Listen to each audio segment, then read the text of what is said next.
कुनै आन्दोलन हुँदैछ भने शिल्ड बिना र फुल गियर इक्विप बिना कुनै सिपाहीलाई अगाडि नबढाउनु हुन्न। म हार्दिक अनुरोध गर्दछु। दङ्गा नियन्त्रण गर्न जाँदाखेरि दुईटा हात दिएर पठाछ। कसरी गर्ने दङ्गा नियन्त्रण? दुईटा हातले आन्दोलन रोक्न सकिँदैन हजुर। हामीले माथिबाट निर्देशन दिँदै गर्दाखेरि तल्लो दर्जाको हाम्रो कर्मचारीहरूले कति रिस्क बेहोरेर तपाईँको अगाडि उभिनुपर्छ, ज्यान धरापमा राखेर हुनुहुन्छ। At least we need to equip them. तपाईँको त्यही अनुसारको सिल्ड, त्यही अनुसारको बुट, त्यही अनुसारको कम्युनिकेसन च्यानल्सहरू, इक्विपमेन्ट, गियर्स, ड्रोनको थ्रुबाट तपाईँको असुर ग्यासहरू हाम्रो फाल्न मिलिहाल्छ। त्यही अनुसारमा अनाउन्समेन्ट गर्न मिलिहाल्छ। This is called modern policing. So will be modernising police in Nepal from now on. अबदेखि हामीले आफ्नो सङ्गठनलाई नयाँ मोडर्न पुलिसिङ भनेर हामीले गर्छौँ, जसमा हामीले प्रविधि, स्रोत साधन सबैको युज गरेर हामीले त्यही अनुसारमा फुल फेजमा ट्रेनिङ दिएर हामीले बल्ल हामीले अगाडि बढाउँछौँ। Without any shield no police is going to go to handle a riot. धेरै अप्ठ्यारो नमान्नु, मसँग अप्ठ्यारो मान्नुपर्ने जरुरत छैन। निर्धक्क भएर मसँग तपाईँ कुरा गर्न आउनु सक्नुहुन्छ। मलाई सर बढुवा गरिदिनु पऱ्यो भने चाहिँ नआउनु है मेरोमा चाहिँ, यो चाहिँ बन्द है। मलाई सर अनि त्यो नाकामा चाहिँ मलाई राख्नु पर्यो, सर्वा गरिदिनु पर्यो भने फेरि नआउनु मेरोमा, स्पेसली नाकाहरूमा। यो पनि मेरो ठाउँमा नआउनु होला, किनभने त्यहाँ चाहिँ सरवा हुँदैन, तपाईँ अर्कै ठाउँमा सरवा हुन्छ डेफिनेटली चाहिँ हो। त्यही भएर तपाईँले अबदेखि ढोका ढकढक्न कसैको ढोका ढकढक्न पर्दैन। तपाईँ मेरो ढोका ढकढक्न आउनुहुन्छ भने मेरोमा चाहिँ ढोका ढकढाउँदाखेरि सर मलाई समस्या पऱ्यो मात्र भनेर भन्दिनँ, यति मात्रै भन्दिनँ। म तपाईँको हरेक प्रहरीको लागि म तपाईँको आफ्नै समस्या जस्तो बुझेर म कुद्नेवाला छु, लिन्छु र म त्यसलाई समाधान गर्न भरपुर प्रयास पनि गर्नेवाला छु। 201 रुपियाँमा एउटा मोमो, एक प्लेट मोमो आउँदैन। तपाईँले कसरी प्रहरीको न्युट्रिसनमा उयो गर्नुभएको छ? के गर्नुभएको? यो कसरी गर्नुभएको? किन नबोल्नु भएको? किन नगर्नु भएको? 201 रुपियाँ छ न्युट्रिसनको, जबकि हाम्रो प्रहरी एभ्री डे खट्नुपर्छ, दिनरात नभनिकन बुट 24 घन्टा लाउनुपर्छ। कसरी हुन्छ यो? यसको लागि तपाईँ फाइल अगाडि बनाउनुहोस् भनेर हामीले बार ताकेता गरेर मन्त्रालय धेरैचोटि धाएर, मेरो विचारमा अहिले हाम्रो आइजिपी साहब, दानबहादुर आइजिपी साहब, thank you so much for your initiation. अनि सचिवज्यूलाई पनि धेरै धन्यवाद भन्न चाहन्छु। यो अहिले हाम्रो पास भइसकेको छ र यसलाई कार्यान्वयन तहमा लानलाई हामी एकदमै तयार छौँ, गर्छौँ पनि। प्रहरीको पोसाक अबदेखि हामी आफै बनाउँछौँ, आफ्नै फ्याक्ट्री।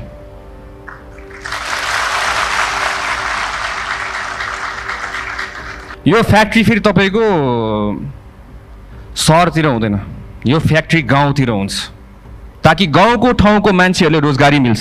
हामीले चाहेको जस्तो नि भयो, प्रहरीको आफ्नै फ्याक्ट्री पनि भयो। बाहिरको विदेशको हेर्दाखेरि तपाईँले प्रहरीको लुगा हेर्दाखेरि ओहो अहिले नै क्रिमिनललाई पक्रिन्छ कि क्या हो भन्ने टाइपको लुगा हुन्छ। हाम्रो हेऱ्यो उद्रेको लुगा, खुइलेको चुस्ता, च्यातेको boot. We are going to change this. We will be changing this. यसलाई पनि परिवर्तन गर्छौँ हामीले।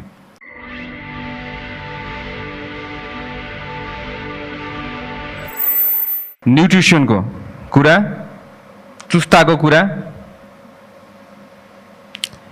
यसको लागि पनि तपाईँहरू कतिजनालाई थाहा छैन होला, आन्दोलन भइसकेपछि न्युट्रिसनको लागि 201 करेक्ट, 201 किन छ भनेर फर्स्टमा आज आवाज उठाएको आइजिपी साहबलाई, त्यतिखेर तत्कालीन आइजिपी साहब चन्द्र कुबेर खापुङ हुनुहुन्थ्यो होला, उहाँसँग फर्स्टमा म गएर उठाएको, यो चेन्ज हुनु पर्यो भनेर मैले भनेको प्रहरीबाट।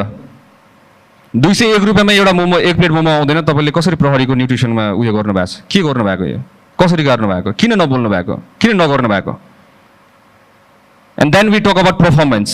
201 रुपियाँ छ न्युट्रिसनको, जबकि हाम्रो प्रहरी एभ्री डे खट्नुपर्छ, दिनरात नभनिकन बुट 24 घन्टा लाउनुपर्छ। कसरी हुन्छ यो? यसको लागि तपाईँ फाइल अगाडि बनाउनुहोस् भनेर हामीले बार ताकेता गरेर मन्त्रालय धेरैचोटि धाएर, मेरो विचारमा अहिले हाम्रो आइजिपी साहब, दानबहादुर आइजिपी साहब, thank you so much for your initiation. अनि सचिवज्यूलाई पनि धेरै धन्यवाद भन्न चाहन्छु। यो अहिले हाम्रो पास भइसकेको छ र यसलाई कार्यान्वयन तहमा लानलाई हामी एकदमै तयार छौँ, गर्छौँ पनि। अर्को एक दुईवटा कुरा भन्नु मलाई एकदमै इच्छा छ। हाम्रो प्रहरीको लुगा, चुस्ता, यसको लागि हामीले एउटा योजना बनाएको छौँ। प्रहरीको पोसाक अबदेखि हामी आफै बनाउँछौँ, आफ्नै factory.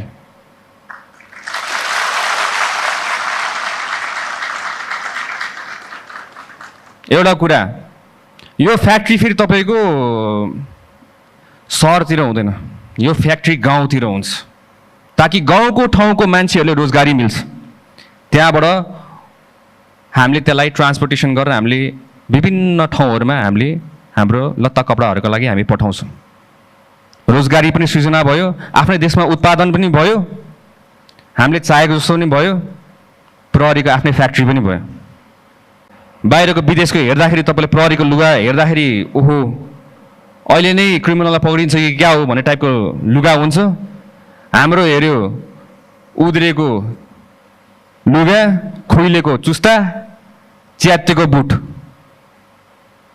We are going to change this, we will be changing this. यसलाई पनि परिवर्तन गर्छौँ हामीले। यसलाई पनि हामीले के गर्छौँ भन्दाखेरि चाहिँ राम्रोसित पुलिसलाई हेर्दाखेरि त्यो छुट्टै लेभलको रेस्पेक्ट आओस्। एसटिएफको पनि मैले हेरिरहेको छु, तपाईँको नर्मल जस्तो देखिरहेको छु मैले। त्यहाँ मेरो अगाडि हिँड्ने टिमहरू पनि अलि हेर्दाखेरि पनि हेरोस् देखोस् न तपाईँको ओहो एसटिएफ खतरा पुलिसहरू रहेछ। उहाँहरू त फुल्ली ट्रेन्ड, इक्विप्ड। दङ्गा नियन्त्रण गर्न जाँदाखेरि दुईटा हात दिएर पठान्छ। कसरी गर्ने दङ्गा नियन्त्रण? तर दुईटा हातले आन्दोलन रोक्न सकिँदैन हजुर। हामीले माथिबाट निर्देशन दिँदै गर्दाखेरि तल्लो दर्जाको हाम्रो कर्मचारीहरूले कति रिस्क बेहोरेर तपाईँको अगाडि उभिनुपर्छ, ज्यान धरापमा राखेर हुनुहुन्छ। At least we need to equip them. तपाईँको त्यही अनुसारको सिल्ड, त्यही अनुसारको बुट, त्यही अनुसारको कम्युनिकेसन च्यानल्सहरू, इक्विपमेन्ट, गियर्स, ड्रोनको थ्रुबाट तपाईँको असुर ग्यासहरू हाम्रो फाल्न मिलिहाल्छ। त्यही अनुसारमा अनाउन्समेन्ट गर्न मिलिहाल्छ। This is called modern policing. So will be modernising police in Nepal from now on. अबदेखि हामीले आफ्नो सङ्गठनलाई नयाँ मोडर्न पुलिसिङ भनेर हामीले गर्छौँ, जसमा हामीले प्रविधि, स्रोत साधन सबैको युज गरेर हामीले त्यही अनुसारमा फुल फेजमा ट्रेनिङ दिएर हामीले बल्ल हामीले अगाडि बढाउँछौँ।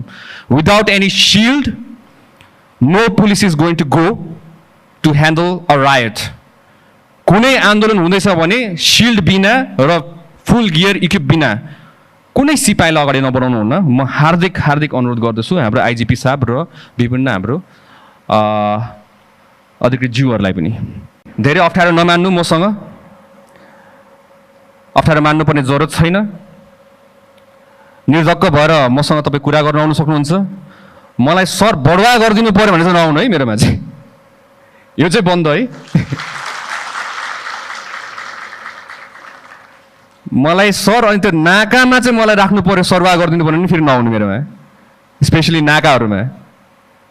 यो पनि मेरो ठाउँमा नआउनु होला, किनभने त्यहाँ चाहिँ सरवाह हुँदैन, तपाईँ अर्कै ठाउँमा सरवाह हुन्छ डेफिनेटली चाहिँ हो। त्यो भयो भने चाहिँ है यो